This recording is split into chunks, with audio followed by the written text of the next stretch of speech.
In Ephesians 2:10 it says, "You are God's workmanship." And in the New Living Translation it translates it, God's masterpiece. How do you feel about being God's masterpiece? It reminded me somehow of, the story of Jeremiah going into the potter's shop and seeing the potter shaping a lump of clay and then squashing it flat and then starting again. You are God's clay. You are the thing that he's working on. And then Paul talked about stones being built together.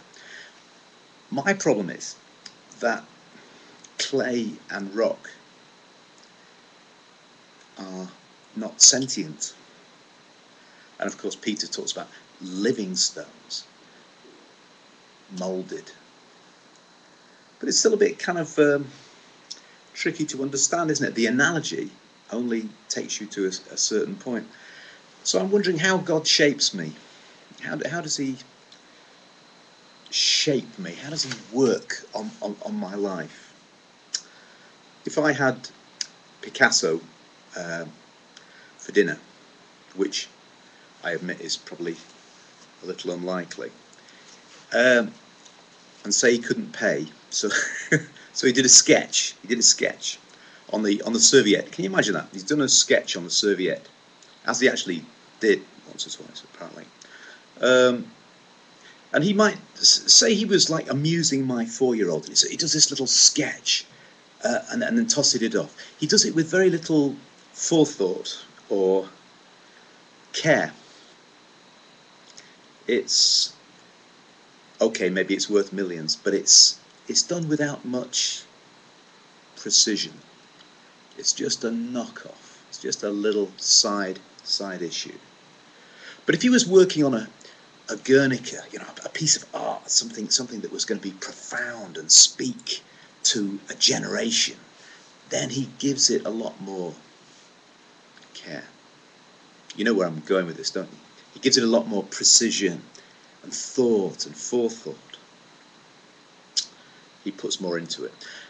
And so to say that I'm God's masterpiece means that he's operating on me with infinite care, infinite precision, that nothing is wasted, nothing is a side issue, nothing is a backwater. Everything is appropriate, because he's trying to produce something beautiful out of me. Wow.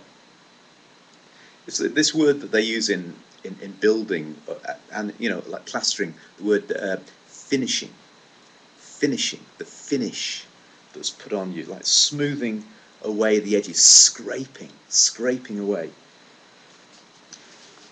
It reminds me somehow of that advert whose name I will not mention here, when it says, "Because you're worth it." Isn't that cool? Because you're worth it. He takes so much infinite care, so much precise detail, because I'm worth it. But how does he do that? And this is the fun part. The Greek word is thlipsis, which is a personal favourite. Thlipsis, means crushing. It means pressing. It can be interpreted as tribulation. The tribulation, the things, the stuff that comes at me. Thlipsis happens.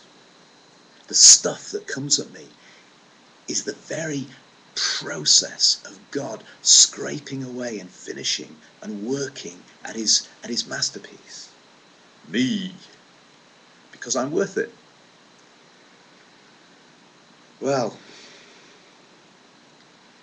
actually the Greek for crushing is thlipsis. But do you know what the Hebrew is? Interesting. It's Gethsemane. Wow. That's the crushing to produce God's unique masterpiece. And every trouble and every circumstance. And if I say, Lord, I don't actually want all this stuff going on in my life. Actually, what I'm asking for is for God to love me less than he does. Because I'm worth it. Because I'm worth it. Because you're God's masterpiece. He takes infinite care and trouble over everything in your life. Amen.